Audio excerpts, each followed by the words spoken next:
शैलेंद्र भाई, एक बात बताइए। आज एक लंबा सफर हो गया, बहुत कुछ बदल गया।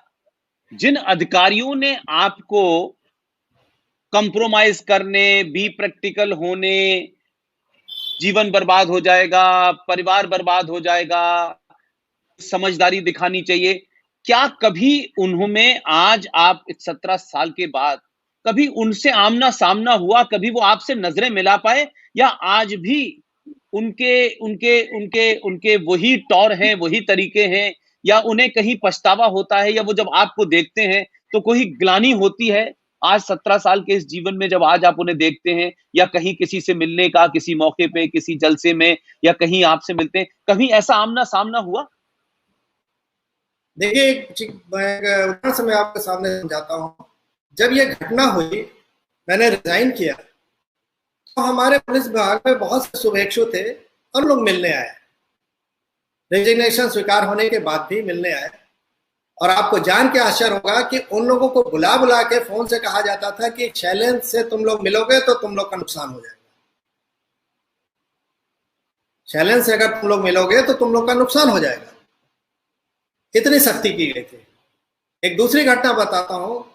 कानपुर में वहां के जोन के या रेंज के बड़े अधिकारी गए थे, और उन लोग जब जाते हैं जिले में तो दरबार लेते हैं। दरबार का मतलब होता है जिसमें कि सिपाही से लेकर ऊपर तक के अधिकारी बैठते हैं और अपने खुल के अपनी समस्याओं को सामने रखते हैं। तो वहां पे जो वरिष्ठ अधिकारी गए थे, उन्होंने सबके सामने ये बात रखी कि आप लोग नेताओं के पास क्यों जाते हो अपने काम के लिए, हम आपके वरिष्ठ अधिकारी हैं, आप हमसे कहा करो, हम आपके माँ बाप के समान हैं, आपका ध्यान रखेंगे, आपके हितों का संरक्षण करेंगे। तो एक सिपाही खड़ा हो गया और उसने ये प्रश्न किया, क्या सर शैलेंद्र सिंह हमारे डिपार्टमेंट के नहीं थे जो उनका आपको संरक्षण करना चाहिए था? आप सोचिए कि कितना बड़ा प्रश्न था। क्या बात, और क्या बात। पूरा दरबार वहीं पे स्थगित हो गया, और तत्काल इंटेलिजेंस के माध्यम से ये सूचना मुख्यमंत्री तक आई कि आगे समय में सब दरबार स्थगित कर दिया जाए, वरना पुलिस विद्रोह हो सकता है। ये नौबत है। ऐसा नहीं कि पुलिस में भी सब खराब लोग हैं, चंद लोग हैं। लेकिन जो आपने कहा कि अब उनका आमना सामना होता है, तो मैंने फिर जब ये देखा कि मेरे शुभेच्छु लोग हैं, इनसे मिलने पे इनका नुकसान हो सकता है, तो मैंने ही मिलना बंद कर दिया। आपको जान के आश्चर्य होगा, इन 17 सालों में मिला ही नहीं किसी से। मैं मिला ही नहीं, मैं कहीं जाता ही नहीं हूँ, किसी इस तरह के फंक्शन में जाता ही नहीं हूँ।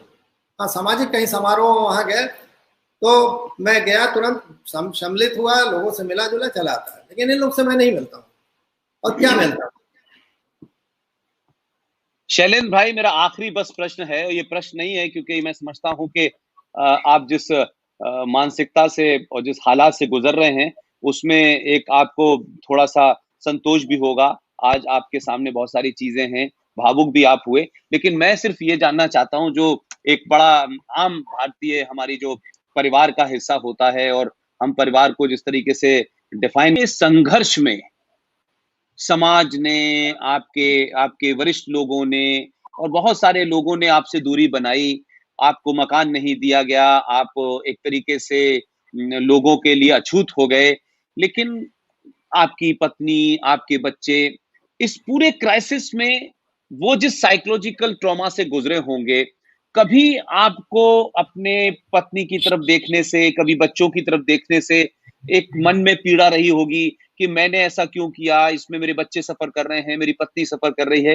वो जो ताकत होती है घर की, जो भारतीय हमारे यहाँ जो व्यवस्था है, जिसमें परिवार एक बड़ी ताकत होता है, वो श्रीमती का रोल, आपके बच्चों का रोल, क्या कभी उन्होंने कोई इस पूरे 17 साल में वो खींच गए होंगे, वो उनको लगा होगा इस ईमानदारी की कीमत पे परिवार खतरे में है, ये तमाम सारी चीजों से आप निकले होंगे। उस पूरे पूरे दौर में आपकी श्रीमती का और आपके बच्चों का, खासतौर से आपके माता पिता अगर हैं तो उनका क्या रोल रहा?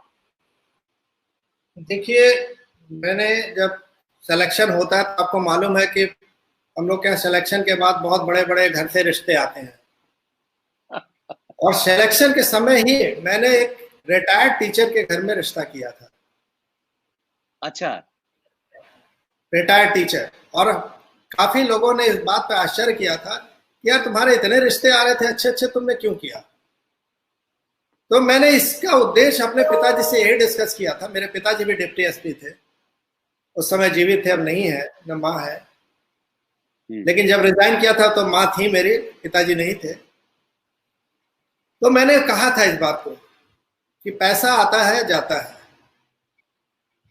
लेकिन अगर संस्कार है किसी के पास तो किसी भी परिस्थितियों में वो अपने को एडजस्ट कर लेगा। और वही हुआ। मैं रिजाइन किया, मेरी पत्नी तत्काल सर्विस ज्वाइन की टीचर के रूप में, और उन्होंने घर का तुरंत पहले संभाला। फिर मैंने भी बाद में सर्विस ज्वाइन की, प्राइवेट ही सही, एक बड़ी कंपनी में, और किसी तरह हम लोगों ने अपने घर का खर्च चलाया। और हमारे परिवार में चूंकि कभी ऐसे लोग देखे नहीं थे, सबको मालूम था हम कैसे चलते हैं। सर्विस जो भी 10 साढ़े 9 साल की सर्विस थी, हमारे घर में एक पैसा कोई गलत आया नहीं था। तो हमारे घर में कोई आदत ही नहीं थी गलत इस तरह की कि हमको दिक्कत होती। और बहुत से लोगों ने प्रश्न किया, हमारे परिवार से प्रश्न किया, हम जब जेल में पकड़ के दूसरी बार भी गए तब भी प्रश्न किया। मीडिया ने हमारी पत्नी से पूछा या हमारी माँ से पूछा, उस समय थी तो माँ ने कहा कि वो हमारे दादा फ्रीडम फाइटर थे, क्या वो एक स्वतंत्रता सेनानी का पोता है और मैं उसकी माँ हूं। हम लोग के पास जो भी है उसमें रूखा सूखा खा लेंगे, लेकिन हम लोग झुकने वाले नहीं हैं। बहुत दिमाग में क्या आया था। क्या बात। और वाकई में हम लोगों को कभी भी कोई हम लोग की ऐसी आवश्यकता ही नहीं थी जिससे कि हम लोग लगे कि हाँ हम लोग कभी न सोना गहना चाहिए, न कभी कुछ चाहिए, न बड़ी कार चाहिए, न बड़ा घर चाहिए, न कुछ चाहिए। एक सिंपल लाइफ जीते थे। हम सर्विस में थे तब भी और सर्विस के आए बाहर तब भी। शायद हम बाद में ऊपर वाले की मेहरबानी कि हम सर्विस में जितने तंगहाल थे, बाद में उतने तंगहाल हम बाहर आके नहीं रहे, क्योंकि हमको बाद में प्राइवेट कंपनी में अच्छी जॉब मिल गई। भले 3 साल के लिए मिली, बाद में इन लोगों के हस्तक्षेप से छोड़ना पड़ा, लेकिन अपनी काबिलियत थी, धीरे धीरे मेरे पास भी अपनी क्षमता थी, मैंने कुछ किया। आज मैं ऑर्गेनिक खेती में कर रहा हूँ। एक मॉडल ऐसा है कि जो पूरे देश नहीं पूरे विश्व के लिए अभी अगले 1-2 महीने में सामने आएगा। बैलों से हम बिजली बना रहे हैं, सब कुछ ऐसी चीजें हम कर रहे हैं जो पूरे वर्ल्ड में नहीं है। 50 पैसा प्रति यूनिट बिजली कोई सोच भी नहीं सकता, और उसका पेटेंट भी कराया हम लोगों ने। तो हम लोग अब किसानों के लिए काम कर रहे हैं और पूरी तरह से समर्पित हैं। आप जो कह रहे हैं कि हम लोगों को दुश्वारियां बिल्कुल हुई, लेकिन संघर्ष का रास्ता नहीं छोड़ा हमने, और जो मिला उसमें हम खुश रहे कि शायद मेरा यही नसीब है। मुझसे बहुत से लोगों ने प्रश्न किया कि आपको अफसोस नहीं होता कि आपने नौकरी छोड़ दी? हमने कहा नौकरी छोड़ने का अफसोस नहीं है। आपको जान के आश्चर्य होगा कि 17 साल के बाद मेरे आंख में आंसू देखा किसी ने? इन 17 सालों में किसी ने आंसू नहीं देखा। इसलिए नहीं देखा था कि मैं लड़ रहा था। अब मैं लड़ नहीं रहा हूं क्योंकि अब माननीय योगी आदित्यनाथ जी की सरकार है, मुझे लड़ने की जरूरत नहीं है। और उन्होंने पूरा मेरा ध्यान रखा, मेरे केस वापस लिए फर्जी, और अब मैं निश्चिंत हूं। तब शायद मेरा आंसू ये इस बात के थे कि शायद मेरा हम लोग का भी कोई गार्जियन है, ये सरकार गार्जियन है, हम लोग जैसे लोगों के लिए ये खड़ी है। और आज माफिया घुटने टेक रहे हैं। आप देख रहे हैं मुख्तार अंसारी अपने जान की कैसे भीख मांग रहा है, किस तरह से वो व्हील चेयर पे आ गया, कैसे उसके परिवार की उसकी वाइफ लिख रही है राष्ट्रपति को, कैसे उसके चाचा लिख रहे हैं, तमाम लोग लिख रहे हैं। और पब्लिक इस बात को देख के खुश है कि जिस मुख्तार अंसारी के कारण लोग अपने आवाज नहीं उठा पाते थे, उसकी तूती बोलती थी, पैरेलल साम्राज्य चलता था, आज वो मुख्तार अंसारी घुटने पे आ गया है। तो लोग इस बात से खुश हैं और मैं भी खुश हूं। मुझे पूरा भरोसा है कि माननीय योगी जी की सरकार में सबूतों तथ्यों के आधार पर मुख्तार अंसारी के साथ वही होगा जो उसका भागी है। शैलेंद्र भाई, क्या क्या क्या मैं अगर आपसे ये पूछूं कि आपके जीवन में अगर इस वक्त कोई आपसे पूछे कि आपकी एक ऐसी कोई ख्वाहिश, एक ऐसी ख्वाहिश हो कि आपको लगे कि एक बार मुझे अपनी अपनी अपनी जो मेरी नौकरी है, और या मैं एक बार उत्तर प्रदेश के पुलिस के सबसे बड़े पद पे अगर मुझे 1 मिनट के लिए भी समय दे दिया जाए, तो आप उस 1 मिनट में उत्तर प्रदेश के सबसे बड़े पुलिस पद पे, ये एक हाइपोथेटिकल सवाल है, लेकिन लोग ये जानना चाहते हैं कि क्या अगर उत्तर प्रदेश के सबसे बड़े मुखिया का पद अगर दिया जाए और आपसे कहा जाए कि 1 मिनट में आप ये एक मिनट शब्द इस्तेमाल कर रहा हूं मैं, कि क्या आप 4-5 बड़े काम करेंगे जिससे कि एक नजीर बने और आने वाले समय में लोग ये देखें कि शैलेंद्र सिंह को जब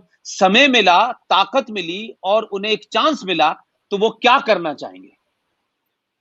देखिए, जो आप पूछ रहे हैं उसको इस समय योगी आदित्यनाथ जी बहुत अच्छे तरीके से कर रहे हैं। उदाहरण दे रहा हूं, माफिया जो संपत्ति बनाते हैं अवैध तरीके से, उसको किसी न्यायालय में जाके जब्त करने की जरूरत नहीं है, क्योंकि गैंगस्टर एक्ट का मुकदमा लिखा जाता है, वो पुलिस के पास पावर है, मात्र उसमें डीएम का आदेश होता है जिससे संपत्ति जब्त हो जाती है। तो कुछ नहीं करना है, केवल एक आदेश पारित हो जाए, जो योगी जी ऑलरेडी कर रहे हैं, कि जितने भी माफिया ने अवैध संपत्ति बनाई है उन सबको अटैच कर लिया जाए। इनका आर्थिक साम्राज्य ही इनकी ताकत होती है। तो जिस दिन आर्थिक साम्राज्य इनका चला गया, इनके गुर्गे भी भाग जाएंगे इनको छोड़ के, और ये तो अपनी मौत मर जाएंगे। बस इतना कर दीजिए और कुछ नहीं करना है। एक बहुत सारे लोग हमको लिख रहे हैं, इसमें एक खास विचारधारा के जिहादियों ने बहुत सारी गाली गलौज भी लिखी है, ये जो हमारे पास सवाल आ रहे हैं। लेकिन बहुत सारे ऐसे भी लोग हैं जो आपकी मदद करना चाहते हैं और आपके साथ खड़ा होना चाहते हैं। उसमें से बहुत लोगों ने कहा है कि क्या ये मुमकिन है आपके लिए कि जो आपके घर में जो आपकी स्ट्रेंथ थी, वो टेलीविजन पे आकर के या आपके साथ बैठ कर के कुछ कह सकती हैं? नहीं, मैं समझा नहीं प्रश्न को।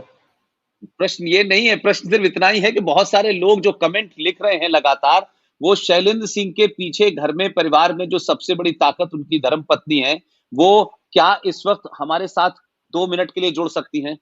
नहीं, वो मैं माफी चाहूंगा, उनका एक बड़ा ऑपरेशन हुआ, बेड रेस्ट पे है। अच्छा अच्छा अच्छा अच्छा अच्छा अच्छा, ठीक है ठीक है ठीक है ठीक है। तो शैलेंद्र भाई, आपने कोई बात ऐसी रखी छोड़ी नहीं जो देश नहीं सुनना चाहता, और मुझे इस बात की खुशी है कि आप जैसे बहादुर अभी मौजूद हैं और आपसे लोगों को प्रेरणा मिलेगी।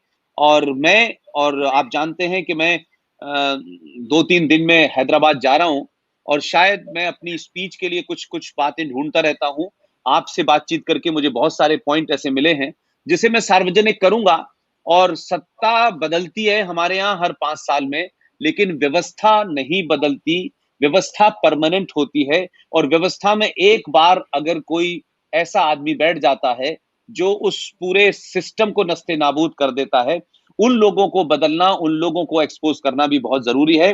आप आए, आपने अपने उन उन अनछुए पहलुओं को सबके सामने रखा, और ये सिर्फ आपसे बातचीत नहीं है, बल्कि इसके पीछे मकसद ये है कि देश जाने तो उस आदमी को जो राजनीतिक बड़े बड़े लोगों के पोस्टर बनते हैं, बड़ी बड़ी मूर्तियां लगती हैं, बड़े बड़े आदर्शवाद की बात होती है, लेकिन आदर्श को सही मानों पे जमीन पे जीना कितना कष्टकारी होता है, लेकिन आखिर में उसकी जीत होती है। ये इसलिए मैंने आपको आज बुलाया। और बहुत सारे लोगों ने मुझसे कहा कि कहते हैं कि आपने उनको देर से बुलाया। मैंने कहा मुझे जब खबर पता चली और जो मेरे सोर्सेज ने मुझे पता किया, इसलिए मैंने आपको बुलाया।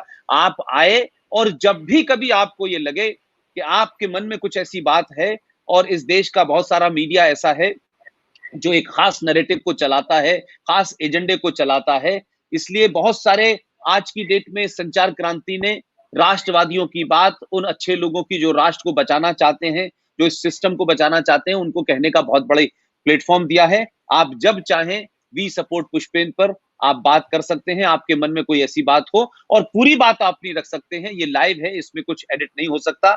आप आए, आपने अपना समय दिया, मेरी तरफ से, मेरी पूरी टीम की तरफ से, general GD Bakshi, RSN. Singh, colonel RSN. Singh साहब हैं, सुशील पंडित हैं, ललित अंबरदार हैं, तमाम सारे लोगों की तरफ से मैं आपको यकीन दिलाता हूं कि जो बात आपने आज बताई है, हम इसको देश के कोने कोने तक पहुंचाएंगे और बताएंगे कि भारत की व्यवस्था के अंदर कैसे राष्ट्रद्रोही, राजद्रोही लोग बैठे हुए हैं, जिसके कारण state is working against the state Indian nation. और इसीलिए इस देश की 70 सालों में यह हालत हो गई है कि हम राष्ट्र के खिलाफ राज्य खड़ा हुआ है। आपने हमसे बात की, आपको, आपके परिवार को, आपकी पत्नी जरूर जल्दी स्वस्थ हो जाए, आपकी ताकत बनी रहे और आप मजबूती से काम करें। हम जो भी कुछ कर सकते हैं उसके लिए हम सदैव आपके साथ रहेंगे। बहुत बहुत धन्यवाद। Thank you very much. God bless you Shailendra ji. बहुत बहुत आप लोग का धन्यवाद कि आप लोगों ने जो नैतिक समर्थन हमारे लिए व्यक्त किया, यही हमारी असली ताकत है। और मैं अपने को आप लोग के समर्थन के कारण कभी अकेला नहीं महसूस किया, शुरू से। बिल्कुल भी नहीं करना है और ये लड़ाई जारी रहेगी, क्योंकि इन ताकतों ने पिछले 70 सालों में व्यवस्था में बड़ी जड़ी मजबूत की है। ये एक मुख्तार अंसारी नहीं है, ये एक आजम खान नहीं है, ये एक अतीक नहीं है, ये सिवान में बैठा हुआ शाहबुद्दीन है, वहां भी राजनीतिक शरण मिलती है। पूरे देश में ये जिहादियों का जो आतंक मचा हुआ है, जो राजनीति में आकर के अपने आकाओं को खुश करने के लिए इस देश की सत्ता व्यवस्था का इस्तेमाल कर रहे हैं, इनका अंत होना ही चाहिए। और अब उसकी शुरुआत हुई है। मैं समझता हूं कि ये मुहिम रुकनी नहीं चाहिए। राजनेताओं को भी ये अकल आनी चाहिए कि वो जब तक सुरक्षित हैं, जब तक ईमानदार पुलिस वाले हैं। नहीं, यूं तो हमने इस देश में बड़े बड़े पुलिस वालों की हत्याएं होते देखा है। राजनीतिक आका चंद दिनों के लिए आते हैं, व्यवस्था परमानेंट रहती है। अगर व्यवस्था में घुन लग गया तो भारत का ना लोकतंत्र सुरक्षित रहेगा, ना भारत राष्ट्र सुरक्षित रहेगा। मैं आपको सलाम करता हूं। बहुत बहुत धन्यवाद। Thank you very much.